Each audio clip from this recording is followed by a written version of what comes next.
ଆମେ ସମସ୍ତେ ଛୋଟବେଳେ ଶୁଣିଥିବା ବାପାରେ ଧନରେ ତୁ ଖାଲି ଦଶମଟା ଭଲରେ ପାସ୍ କରିଯା, ଆଉ କିଛି ଦରକାର ନାହିଁ। ଦଶମ ସାର୍ଟିଫିକେଟ ପା ସବୁଠି ଦେଖା ହୁଏ, ସେଇଟା ପା ମେନ୍। ଦଶମ ସରିଲା ପରେ ଘରେ ପୁଣି କୁହନ୍ତି +2 ଫାର୍ଷ୍ଟ ଇୟର ଟା ପୁରା ବେଶ, ତାକୁ ଭଲରେ ନ ପଢିଲେ ସେକେଣ୍ଡ ଇୟର ପାଠ ଧରିବା କଷ୍ଟ, ଯେ ଭଲରେ ପଢୁଥା। ସେକେଣ୍ଡ ଇୟର ମାର୍କ ବାହାରିଲା ପରେ କହିବା ଷ୍ଟାର୍ଟ ହେଇଯାଏ, ଶୁଣ ଏବେ ଜେଇ ନିଟ୍ ଓ ଜେଇ ସିଟି ସବୁ ପରୀକ୍ଷା ଦେବୁ, ସେଟା ପା ମେନ୍, ଭଲରେ ପଢ। ଆଉ ଯେତେବେଳେ ପିଲାଟା ଏ ସବୁରୁ ମୁକ୍ତି ଭାବିକି +3 ଜଏନ୍ କରେ, ଷ୍ଟାର୍ଟ ହେଇଯାଏ ତାର ଅସଲି ଟେନସନ।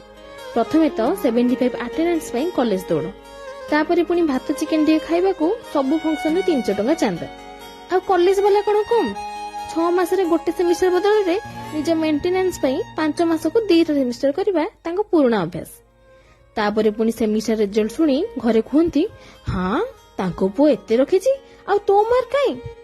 ତେବେ ସାଙ୍ଗମାନେ କହିଲେ ଦେଖି, ଦଶମ ପରେ ଟେନସନ କମେ ନା ଟେନସନ ବଢେ?